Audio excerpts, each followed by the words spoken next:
For half a century, starting in 1914, Union Station was the star attraction in Kansas City.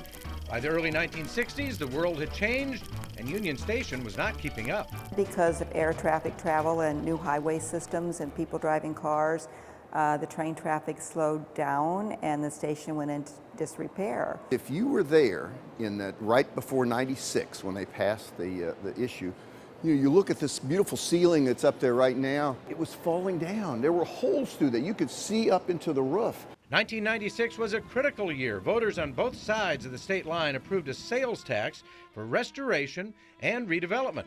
The tax raised $118 million toward the total $250 million project. Now the remaining money was raised through private donations and federal funds.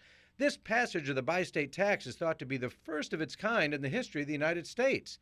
Yet, even after that initial and important victory, long-term success was not a sure thing. 2008, 2009, it was really teetering. The endowment was gone and the business was still in a pretty significant flux. There were some pretty frank discussions in the board about whether or not it was going to make it. We all sat down and said, you know, if you had 2 or 3 elements, 2 or 3 pillars to rest this building on, it'll work.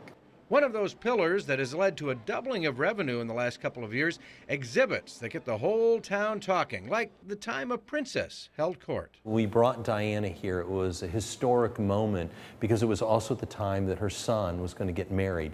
And so when you see that beautiful picture in Grand Hall the day that her son got married to Kate, everyone was watching Kate get married and her son get married while Diana was watching. Then there are the signature events that draw the city to the station, like the Red Friday Pep Rally with that one-time-only show by Quixotic.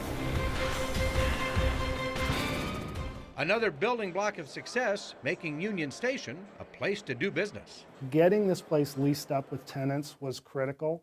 We could bring an event in on a weekend, or we could bring an exhibit in and the families would come, but during the day, Monday through Friday, what's happening? The National Soccer Coaches Association of America, for example, now gets a kick out of being in this precious space. The first time I walked in the building, my feeling just looking at the building was one of, it would be wondrous to spend some time here. The most enjoyable part of the day, outside of the workday itself, is to come here early in the morning, to sit downstairs and just watch this building come to life.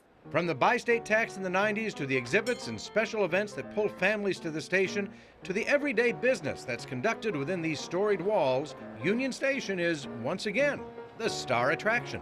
We brought it back to life, and we're going to keep it alive. Joel Nichols, 41 Action News.